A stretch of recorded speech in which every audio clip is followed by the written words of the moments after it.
were born ready, don't you? I'm sorry? You were born ready, don't you? Yes, I was born ready. Hell There we go. yeah, my friend. It's an honor every time. It's the second time we can talk together on the show. But for people that don't recognize your beautiful face or beautiful voice, who the hell are you, man? I'm Joe Doherty. I sing for Jughead's Revenge. Hell yeah. Joe, like I said, it's a huge honor. I love the project. You guys were in Quebec last year.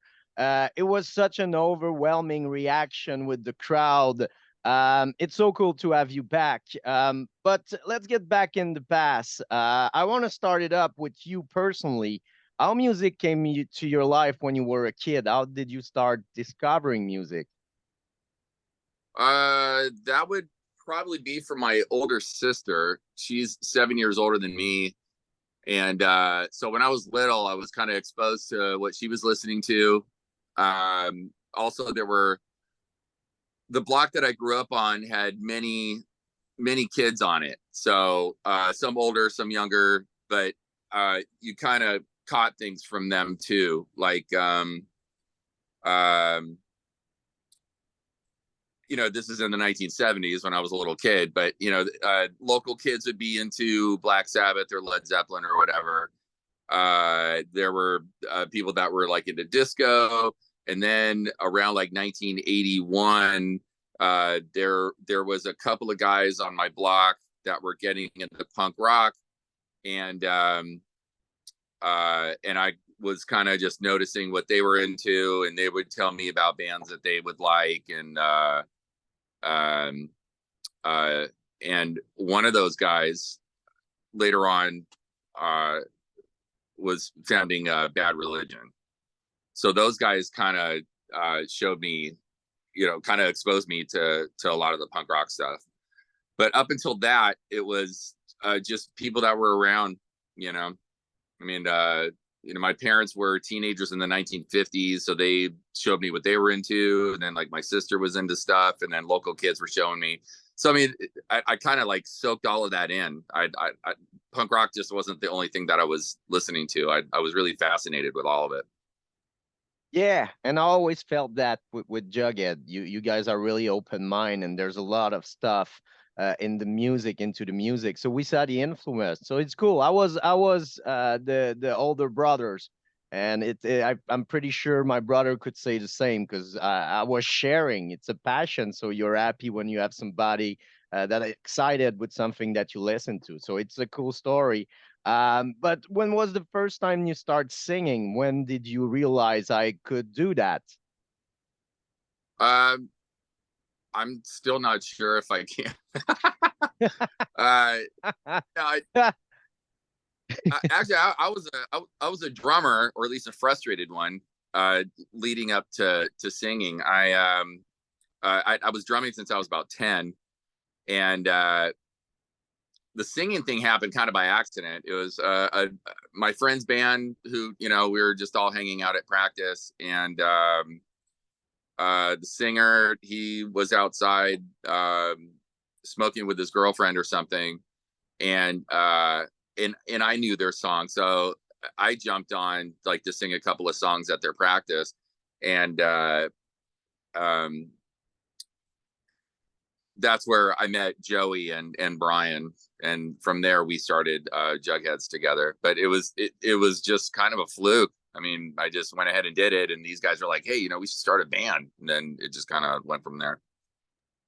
It's pretty rad. When you started up, it was the end of the 80s, and nobody really knew where punk were gonna be, where it's gonna go in the 90s. Nobody saw the explosion. So how was the scene when you started up with Jughead Revenge around you, the local scene and the punk scene? In LA, it was being in a punk band was like probably the dumbest thing you could do, because it wasn't. I mean, it wasn't very cool yet. I mean, it had been in the 80s, but around like 89, 90, that wasn't cool. Like all the guys that were in punk bands, were now in bands that sounded like the Red Hot Chili Peppers or Jane's Addiction. That was another big thing at the time, like locally. So, but uh, we played like anywhere where we didn't have to pay to play. That was also another thing going on. But we would play like on free beer and hot dog night at this one club on Sundays, and they would have like 12 bands uh, playing on one bill. And everyone used the same back line and everything, and the back line was horrible, but there wasn't any room to bring anything in. So, but the bands that were on these shows, later on, they would change their names and become other bands. For example, there was a band called the Shrinky Dinks that were always on there, and then they changed their name to Sugar Ray. And then there was another band called LAPD that were on these shows that they later changed their name to Korn. And a lot of bands like that were playing with us and like the Vandals and DI or something. Like, that was the only place that like punk bands could really play because nobody cared. But the thing was, is people ask now, like, oh, aren't you bummed that you're not as popular as this band or the other band? But it was like, we didn't get into this with any kind of plans of popularity. If we wanted to be popular when we started in '89, playing this kind of music was like, that was not going to get you any popularity. So we still kind of feel that way, where if people are into us, it's great, but we're not striving for everyone to love us. It's cool that you mentioned that point, because I know a lot of band got that too. Like if you take a band like 88 Fingers Louie or whatever happened, but that was the thing, for a lot of people, it was, of course, if you can make it a job, that would be rad. But most of you were still working and having a life and creating that kind of real life outside the punk world and just having fun in the punk world because it's the playground. It's not, I don't want to do a job or anything like that.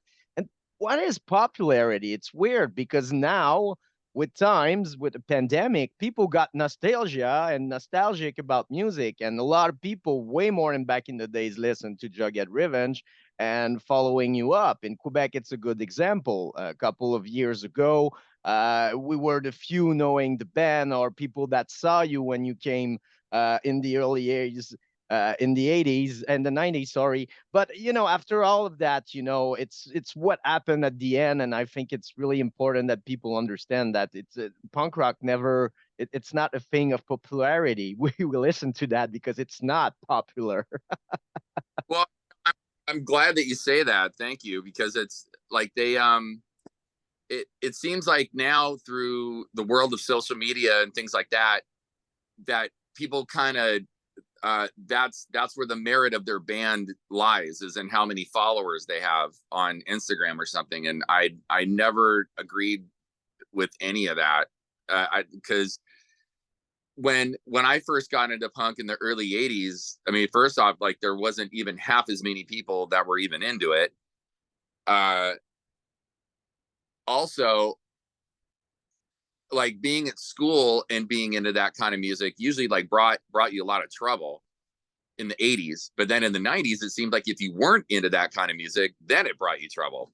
It did like a full 180. But yeah, I don't know. I mean, the popularity thing, I've seen a lot of great bands kind of get damaged by their popularity. So I don't know. I mean, I'm glad that none of us really cared about it, because that's once that gets in your head, then you're kind of doing it for the wrong reasons. And that seems to be a lot with like a lot of newer bands, is that they don't seem to want to be artists. They want to be stars or influencers, you know? Yeah, That I don't understand. me too. Me too. We're from another generation, of course, but yeah, it's but I hate to compare. It's they have their thing, and they gonna realize a lot because they're younger, and we did the same. We were kind of stupid at the beginning, but now it's cool Yeah. to see where we are. The generation in their 40s, 50s still rocking, people in their 60s still going to punk rock Yeah. shows. So it's cool to see that it not just survived, but like it it get back to a point where it was cool again and fun, and and I think that's where we are. Everybody's working now, and it's just the passion that drive you to still do it. And I'm sure it was one of the reason when you get back together. Yeah, it was for the 20th anniversary of the first record. That's when we started playing again. And that was a little while ago, but yeah, I mean, we're not I don't know, it takes us a long time to do things sometimes, but that's just the chemistry of the band. Like we're not thinking like, oh, we have to have this single out in time for, this hit or whatever. Like it's not like that. It's just when it's there, and that's when we do something. Let's get back to the first records. Unstuck in Time was released at the beginning of the 90s. How was the process of recording at that time? Because you didn't have much money, but the result is pretty amazing. After all those years, it's still an accurate records, but you didn't have like the technology that we have now, and the support and everything. That's true. Unstuck in Time, we recorded at West Beach Recorders, which was owned by Brett Gurewitz of Bad Religion, and he recorded all like the early Epitaph stuff there. And this is when the studio used to be in a house, so we would have like the drums and everything set up in like the living room, and then like we would have the amps in like a closet, and then the console for like the board would be like in a hallway that would go in between like the two halves of the house. West Beach eventually moved to like an actual studio that recorded arguably the best punk records out of the 90s, and that was Brett Gurewitz and Donnell Cameron who recorded all those. So how we got as good of a sound as we did on Unstuck in Time, which I think we spent 3 days recording it, was because it was with Brett Gurewitz and Donnell Cameron. I mean, you couldn't get those guys together now for $1 million, but back in the day, they were the house guys. So if you went to West Beach and recorded there, you had Brett Gurewitz and Donnell Cameron working on your record, which is like by today's standards, it's just crazy. But I Yeah, was and he was as his prime there, with creativity and trying thing. It was a great time to have him, and such a legend, as you mentioned. Like me, I'm a huge Bad Religion fans. yeah, that was his studio where, I mean, I saw him recording other records, Drive Like Jehu. I was there when they recorded Rib from NoFX. He Brett he's a great engineer, great producer. So is Donnell. Like they were responsible for like the 90s punk rock sound, absolutely. And it just started in that little house in Hollywood. And the record did kind of well, but the second one, I think it's kind of really an underrated records. I'm not sure it's because of the artwork of whatever. It didn't follow like the punk rock rules, but it's such a fantastic records. I was the minding of the band when you enter in the studio. Did you have like that energy to do the following up, since it was well received the first one? Or were you didn't know and you just go there and have fun? It's definitely, we just go there and have fun. We never really, I mean, we were putting our own records out at the time too, so we didn't have to like answer to a label or anything like that. But uh yeah, we didn't think of really anything outside of just us. Uh like people ask like, well, what's your favorite record uh from from Jugheads? And I don't really have one, because I don't think of them in terms of like, oh, I like these songs, and but I don't like these ones. I don't even think of it like that. I think about like what was going on with us at the time when we were recording, say like Unstuck in Time. Like, I mean, I was 18. I'm recording with these. Of course, look up to the Bad Religion guys, but also Donnell was just like this, huge, like vast, the just knowledge of recording. And on top of being just a really nice guy. But it was just about having fun. Unstuck in Time, we actually worked with a producer, if you want to call him that, but it was the Slayer hippie, the drummer from Poison Idea, was working on that record with us. Yeah, so like when it came to like the Elvis stuff and all that kind of thing, that was his idea. And actually that's his voice doing like the, you know, the Elvis impersonation at the beginning of the song. But yeah, it was the second record, yeah, definitely kind of weirder than Unstuck in Time, but it's just what we were listening to was a lot of like a band called Blast. They're from Santa Cruz. They're still playing now, but they played a huge hand in that sound, kind of Black Flag, Black Sabbath hybrid type of sound. You mentioned being inspired by Black Sabbath, so I get it now. Like, yeah, and it's a really original records, and that's what I love about you guys. You didn't follow what's what is popular around punk rock or the line that a lot of bands decide to follow. Even if you have, like you said, like the guys behind the creation of the kind of classic punk rock California sound or skate punk or melodic punk they call it now, so you follow your own rules, and I think that's when it pay off. After a lot, when you look at it after all those years, because it's what a lot of people are looking, something different, not sounding like a lot of band. Yeah, I think it's kind of 50-50. Some people are absolutely looking for just a cookie cutter, like they're into, I don't know, say they're into Rancid, but they want like every band that they're into to sound and look just like Rancid. I don't know, like we grew up in a scene where like punk rock was a lot more I don't know what's the right word, a little more ambiguous, I guess. Like it wasn't just everybody sounded the same. There was like a lot of different stuff going on. There were a lot of different bands that fell under the category of punk, but by today's standards, people would be like, what is that? So like we grew up in that, also just being into classic rock stuff, Zeppelin, Black Sabbath. I mean, everybody grew up on that. Whether you got into punk rock later or not, you still know that stuff. So those things we kind of brought with us as an influence too. Like, I mean, we're just, and when you talk about the artwork, we're just secure enough not to have to feel that we need to do that to show everybody, see, our album cover art is, it looks just like those guys, and those guys are punk, right? If you want to have your record look like that, that's totally fine. But we never really thought about impressing anybody. It's we already know we're punk. We're not, if you listen to the record and you get it, oh, cool. If not, that's totally fine too. But I don't know.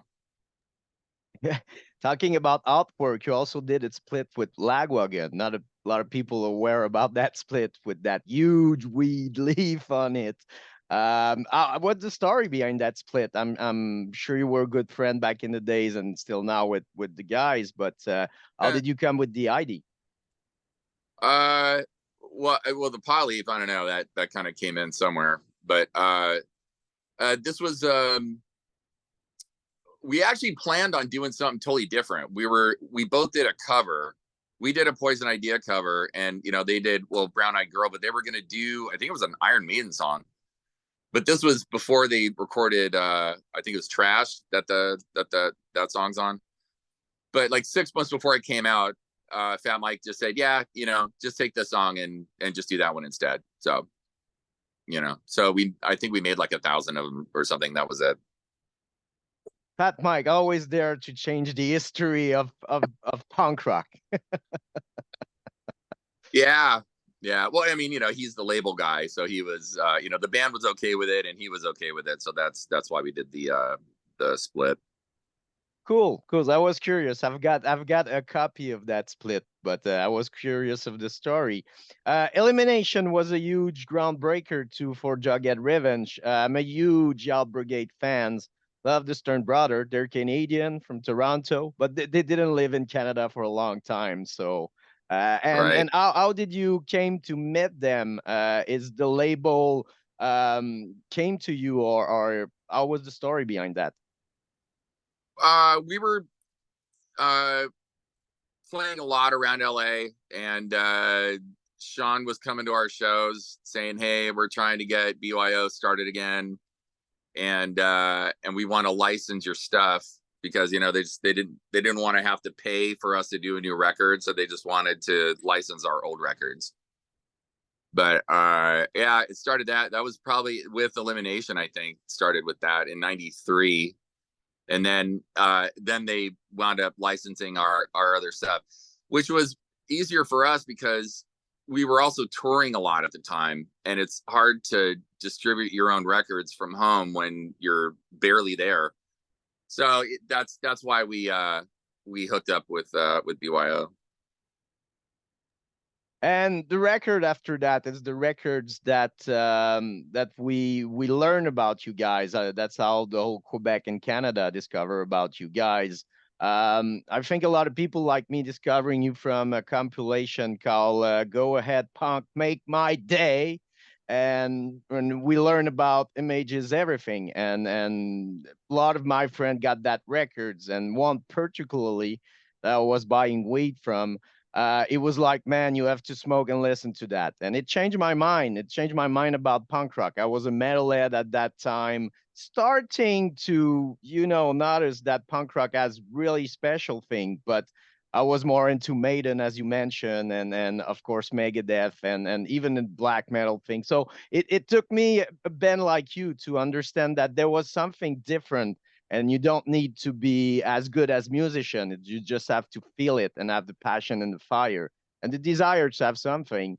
How was the recording of that records, and did you felt that during those era that it would be like a masterpiece for the band?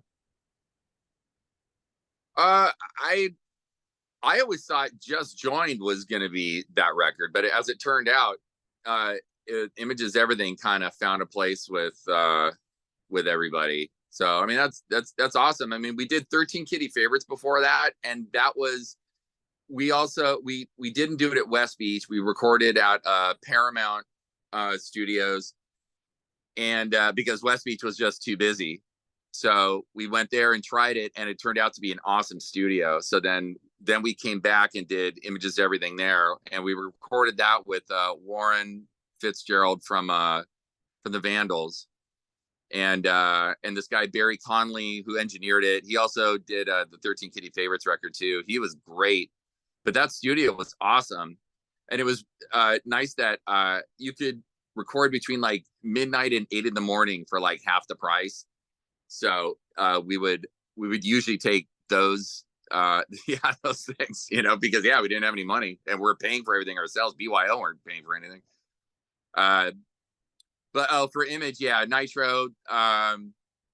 It was really cool because Face to Face we're recording downstairs in the big room. Like we would do like our drums in the big room, and then we'd head upstairs to the overdub rooms, the smaller rooms, because we wouldn't need like that whole thing. But Face to Face where they were doing the self-titled one where like the guy looking in the mirror. So on a couple songs, Scott and Trevor would run upstairs and do some backing vocals on songs, and then we would go hang out and watch them record and hear the new record and everything. But that was a lot of fun. But when we were working on it, we weren't thinking, oh, this is our masterpiece. We were just trying to get through it. Yeah, because you always have a feeling that the record is good, but you never know how the people gonna take it. But yeah, and it's cool because those two records have such a special place in the art of people in punk rock. And the other thing is when you records, you never know too, but it sounds very good. So with time, it's still accurate and it's still sounding great. Thanks, man. I mean, I didn't listen to it for about 20 years until we reissued it on People of Punk Rock Records out of Montreal. And yeah, I hadn't heard it. I still stand by it. I mean, I was happy with it then, but I think I'm happier with it now. There are some songs where I think, wow, these are pretty strong. Yeah. Yeah, for sure. And it's cool because the last records, the last EP, Vultures, was released on People of Punk Rock Records. Anthony's doing such a great job. It's so cool because, like I said, there's people that looking for those gems of the past that, like you said, bands that didn't maybe have the following up they deserve, but that's what's cool about time. It can change, and I think a lot of people are interested in those records because it sounds in a way like what they used to listen in the 90s, but there was so much release back. Think about it. It's not like now, there's way more band now, but the release thing, there was it's kind of a machine. Like, so we were surrounded by new release and didn't have the technology to find everything. Oh yeah, absolutely. I mean, just with streaming alone, I mean, even to go back further from the 90s, I mean, like when I was before I was in a band, when I was just going to shows and buying records and all that stuff, it's like you'd hear about a band, and then like in Flipside magazine or Maximum Rock and Roll, and you see a review, and they say like what it sounds like, but you still don't know. Then like either you have to go to your local record store if they even had it, or you'd have to order it through mail order. So you had to dig a little bit. It was a little more work involved. Now you could just, if you hear about something or if you're into something, you just look it up and it's right there on your phone, which I think is great. I'm not saying like ooh technology, because I do that all the time too.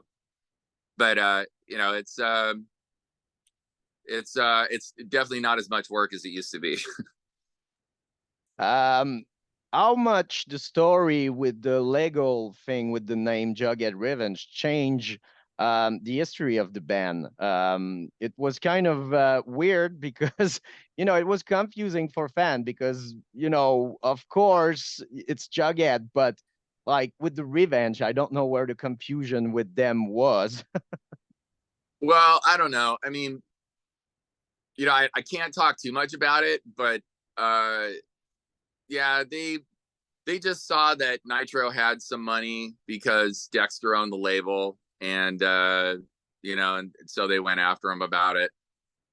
I mean, they Nitro was like selling a shirt that had the Jughead face on it, which I told them not to do, but it was selling, so they went ahead and did it. So that's how they got in trouble with Archie Comics. But yeah, that whole thing was unfortunate.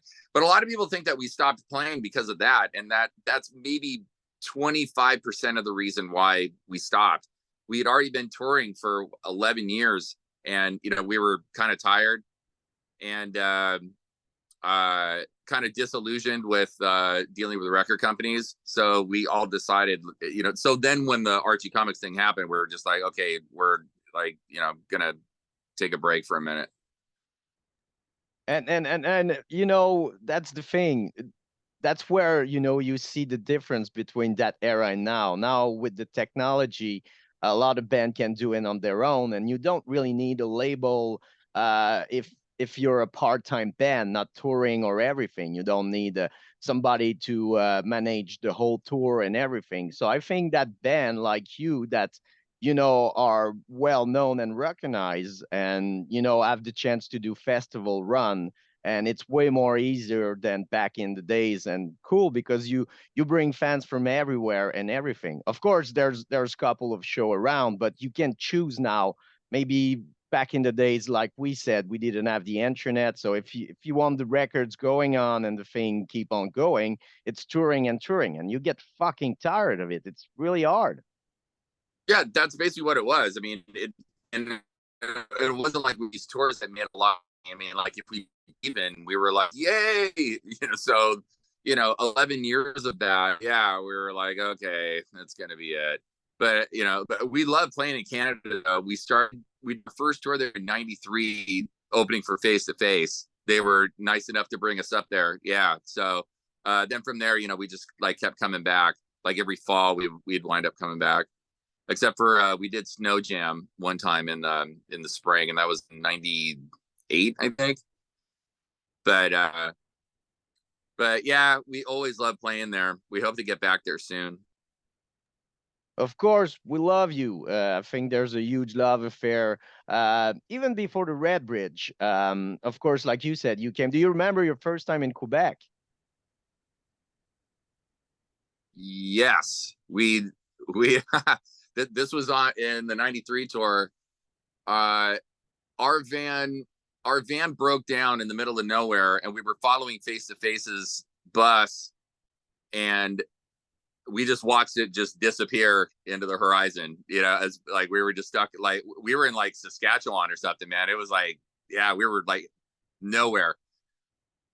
Somebody finally came along. Yeah, we got a tow truck and all that stuff, and we got it fixed, and we uh, hauled ass to Quebec City. We had no idea where the show was or anything. We were just following Face to Face, right? So we, you know, and everything's in French, and we're like, what? So some kid was walking down the street. He was wearing a Vandal shirt, and we're like, hey, do you know where this is going on? He's like, oh yeah, and he just jumped in the van and directed us to the venue. And we come pulling up, and I remember seeing Chad from Face to Face was outside smoking, and he was just like, oh my god, you made it. Like everybody thought that there is no way we're gonna play. He's like, oh yeah, you're on like right now. Just like grab your guitar. You can use our amps and stuff, but just you're on like right now. So you're just after this 9 hour thing with the van, you know, we get there and just walking right in the door, and then oh yeah, hey, wow, there's 3,000 people there. Awesome. So um that that was my first night in Quebec City. What a rush of adrenaline! Hey guys, you're alive! Wow, go play now! Yeah, just it was great because he's just out there like, what? Oh my god, they made it! Yeah, so lot of moments like that. But yeah, that was the first time in Quebec. I remember that. Can't wait to have you back. Vulture is out now. You can grab it on People of Punk Rock Records. There's still copy of the older records. There's cassette CDs and vinyl t-shirt. Of course, we encourage you to help them out. But if you don't have a music budget, the music is everywhere. Go fucking learn the songs. And it's not like black metal. You can actually sing with Joe if you learn them. Oh, thanks, man. You know what's funny is that band that that Joey was playing in, that I sang for that night, it all started. They were like a thrash band, and I remember they opened for King Diamond one night out here, and yeah, the drummer, me and him, we grew up together, so I knew him before I met Joey or any of those guys. But we saw the band would do like an hour sound check, and then they left, and then just King Diamond himself would just be doing like an hour long vocal check, just doing his thing. And me and my friend Kevin were just like, like out in like the seats, watching this, just like, oh my god, that's so crazy, just by himself for an hour. And then he goes and has dinner, and then came back and did a 2 hour show. It was really impressive. Still have Merciful Fate and King Diamond. And if you go see his performance, I'm not sure if it was the Vacan or the Hellfest, but he is amazing. He really, really, you see that he really conserves himself, and it's pretty rare at that age to still able to perform and have that still voice like back in the days. A lot of singer rush, so it's great. Best way to Yeah, finish an interview. yeah. Thanks, man. I really appreciate it. Thanks, Joe. You know what? We have to do a part 2 because there's still a lot to talk to, but that's what it's cool. Thank you so much. Thank you for your generosity and the friendship.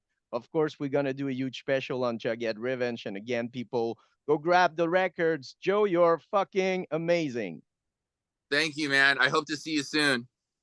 Me too, man. Let's work something. Or Red Bridge. Like it's been two Yeah. years. It fits. Tell Anthony and Vincent. Put us on There's Red the Bridge. Poudza, there's Avole Macadam, all the bookers out there. Write them. We want to see Jughead Revenge back in Canada, in Quebec. Thank you, Joe, and have a blast, man, and see you soon, brother. All right, man. Take care. Cheers. Bye bye. Later.